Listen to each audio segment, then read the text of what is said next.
In life, we all encounter obstacles, and those obstacles come in all different shapes, sizes, and forms. The question is, how do we handle those obstacles? Do we attack them head on, or do we allow them to make us quit?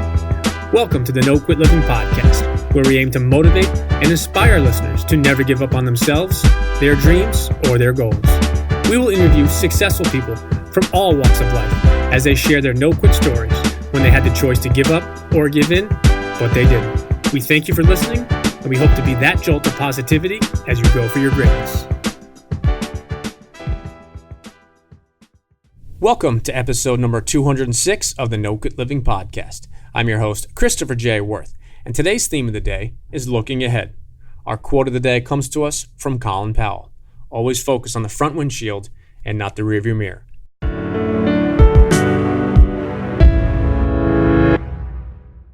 Today's episode is sponsored by the good people over at West Fair Communications, who publish the Westchester County Business Journal and the Fairfield County Business Journal. These newspapers do a wonderful job in covering all aspects of the business world within two of the most influential markets in the New York metropolitan area.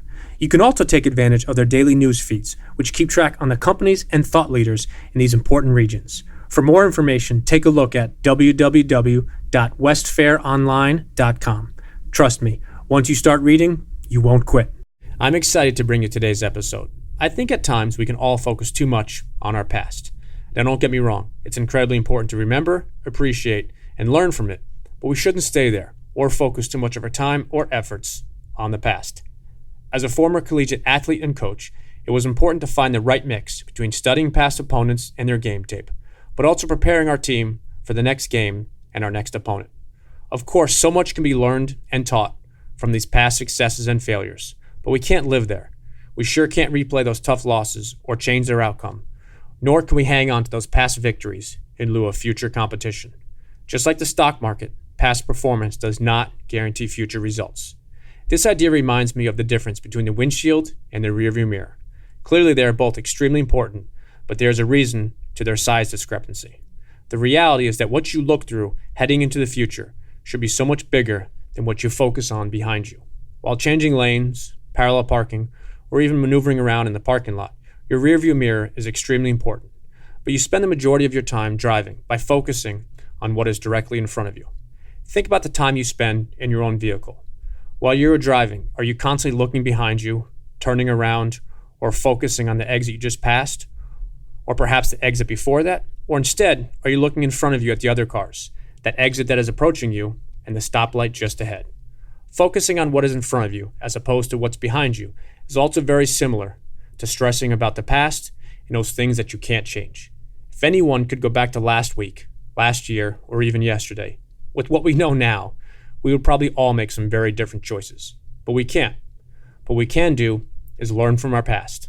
Appreciate the good, cherish those victories and special moments, but don't dwell and over-focus, over-analyze, or beat yourself up from those losses, tough times, or failures.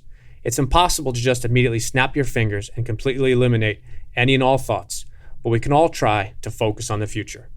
I was recently rereading the book, The Carpenter, by John Gordon, who happens to be a former guest of our show, and something really stood out to me from page 41. John wrote about the importance of talking to ourselves as opposed to listening to ourselves.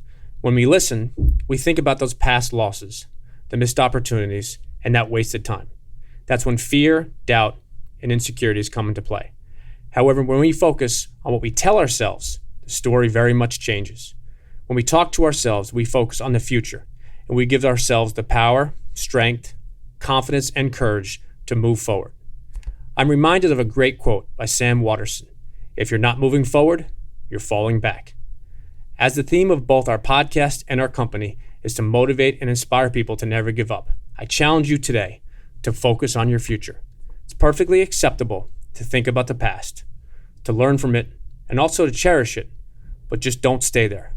Don't spend minutes, hours, or days second-guessing your choices or reliving past outcomes or relationships over and over again in your head, mind, and soul. Instead, learn from them, appreciate them, but make sure you move on. Doesn't mean that you forget the past, just don't stay there while everyone else is moving forward.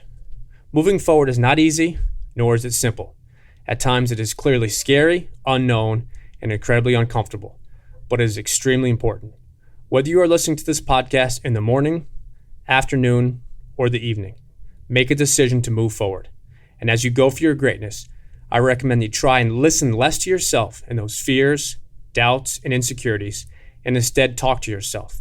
Speak with power, confidence, strength, and courage. Repeat after me and tell yourself this very simple yet powerful affirmation. Dear past, thank you for all the lessons. Dear future, I am ready and I'm coming. And lastly, to our listeners, thank you. We truly appreciate your time, and we hope our episodes inspire you to keep on attacking life and never giving up. To quote Dr. Norman Vincent Peale, it's always too early to quit.